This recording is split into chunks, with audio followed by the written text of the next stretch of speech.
जैसे कि आप सभी जानते हैं, सच की हमेशा जीत होती है और हमारी एक छोटी सी प्रयास आप तक बड़ी खबर पहुंचाती है। तो स्वागत करते हैं आप सभी का STS न्यूज़ चैनल पर। आगे बढ़ने से पहले आप इस वीडियो को लाइक और चैनल को सब्सक्राइब जरूर कर ले और साथ में बेल आइकन भी प्रेस कर ले। चलिए बढ़ते हैं खबरों की ओर। प्रदेश में विधानसभा चुनाव के पहले चरण के लिए 10 फरवरी को मतदान होना है। इस दिन शामली, मुजफ्फरनगर, मेरठ, बागपत, गाजियाबाद, हापुड़, गौतम बुद्ध नगर, बुंदेलशहर, अलीगढ़, मथुरा और आगरा की सीटों पर मतदान होगा। साल 2017 के चुनाव में राजनीतिक दलों ने खूब रैलियां की। उस वक्त बड़ी संख्या में लोगों के साथ रैली करने पर कोई प्रतिबंध नहीं था। हालांकि मौजूदा यूपी चुनाव में कोरोना वायरस संक्रमण के साए के चलते चुनाव आयोग को नियम सख्त कर दिए हैं और जो राजनीतिक दल और नेता नियमों का पालन नहीं कर रहे उनके खिलाफ मामला भी दर्ज किया जा रहा है। पहले चरण के चुनाव के लिए तमाम बड़े नेताओं ने वर्चुअल रैली संबोधित की। बीजेपी के नेता इसमें आगे रहे, जबकि कांग्रेस की सिर्फ प्रियंका गांधी वाड्रा ही मैदान में नजर आई। और आपको बता दें कि लगातार चुनाव आयोग बड़ी सभाओं और रोड शो पर पाबंदी लगा रखी है। साथ ही इंडोर मीटिंग के लिए भी लोगों को संख्या में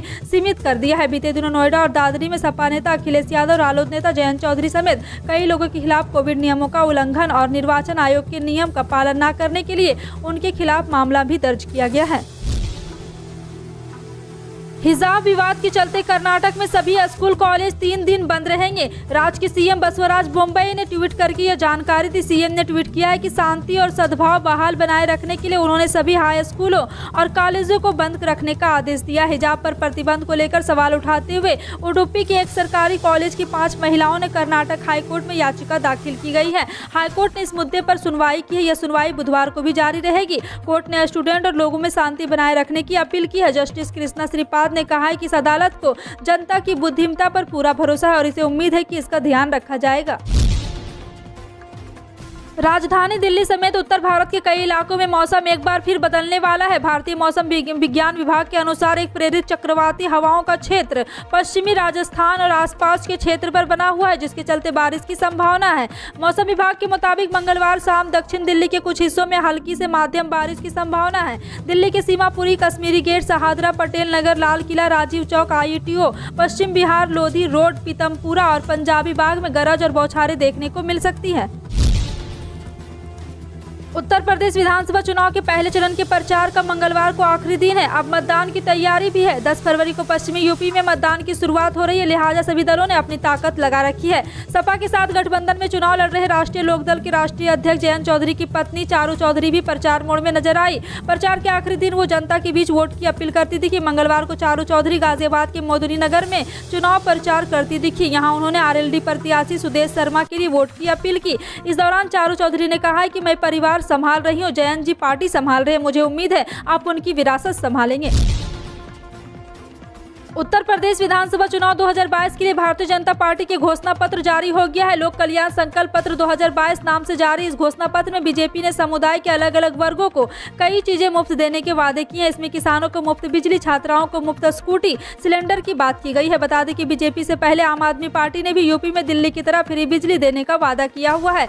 वहीं अभी सपा RLD गठबंधन के घोषणा पत्र का इंतजार है, जिससे कांग्रेस घोषणा पत्र जारी कर चुकी है। वहीं बसपा यूपी में घोषणा पत्र जारी नहीं करेगी।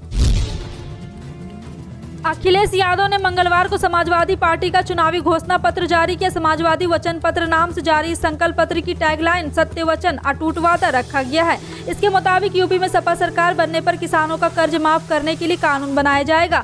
आंदोलन में मारे गए किसानों के परिजनों को 25 लाख रुपए का मुआवजा दिया जाएगा। वहीं प्राथमिक शिक्षा को गुणवत्तापूर्ण बनाने के लिए हर जिले में मॉडल स्कूल खोले जाएंगे। साथ ही 12वीं पास छात्र सभी छात्र छात्राओं को लैपटॉप दिया जाएगा।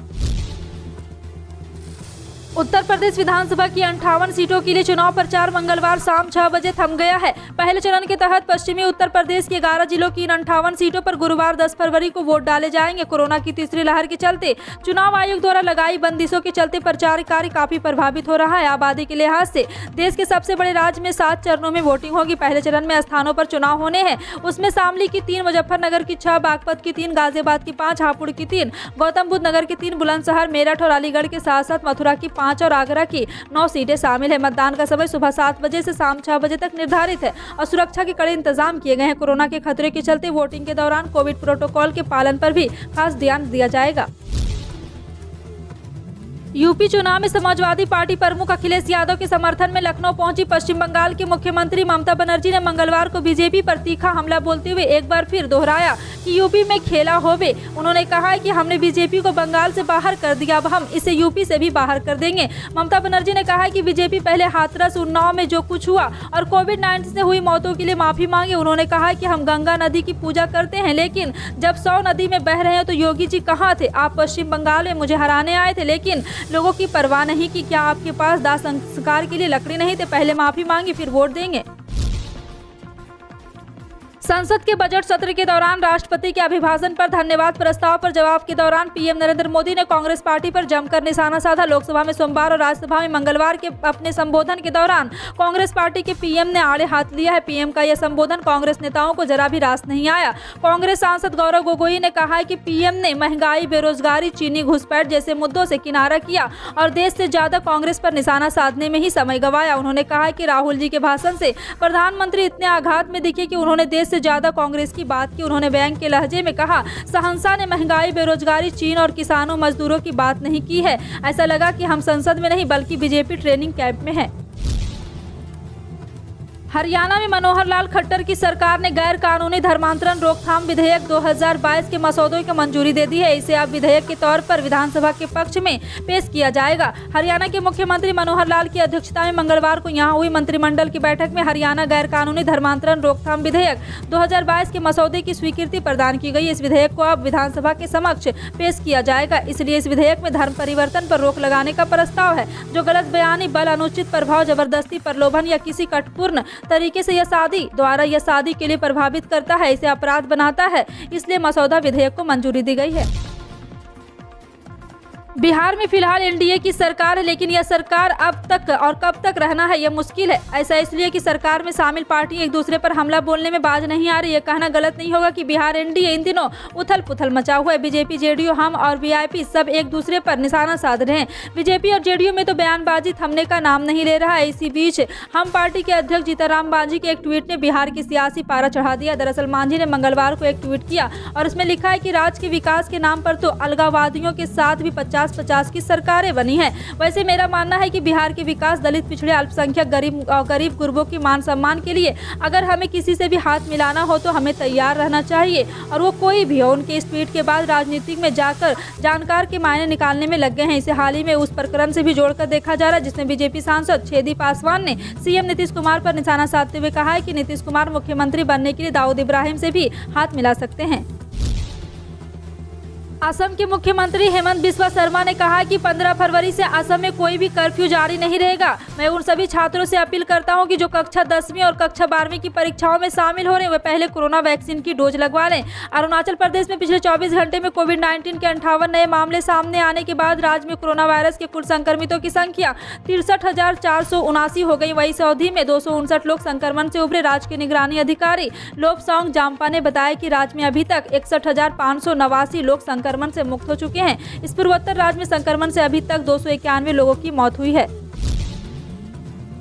प्रदेश में भाजपा सपा के बीच छिड़ी चुनावी जंग के बीच प्रतापगढ़ की सदर सीट पर मां बेटी के रिश्ते के आगे सारी सियासत धरी रह गई। सदर सीट से सपा के सहयोगी अपना दल के राष्ट्रीय अध्यक्ष कृष्णा पटेल के नामांकन करते ही केंद्रीय मंत्री व अपना दल की मुखिया अनुप्रिया पटेल ने गठबंधन के कोटे से मिली सीट पर अपना प्रत्याशी नहीं उतारा। प्रतापगढ़ की सदर सीट भाजपा को वापस कर दी। बता दें कि भाजपा से गठबंधन होने के बाद से ही प्रतापगढ़ सदर सीट अपना दल को मिलती रही है। 2017 में यहाँ अपना दल से संगमा लाल गुप्ता बनाए गए थे और 2019 में संगमालाल गुप्ता सांसद बनने के बाद उपचुनाव में फिर अपना दल से राजकुमार पाल यहां से विधायक बने थे।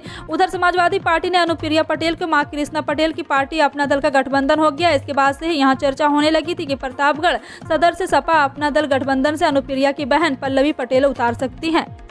फिलहाल आपका इन सभी खबरों पर क्या कहना है कमेंट सेक्शन में टाइप करके जरूर बताएं। पल पल की अपडेट जानने के लिए जुड़े रहें आप अपने NTS न्यूज चैनल से। मिलते हैं अगली बड़ी खबर में, तब तक के लिए जय हिंद।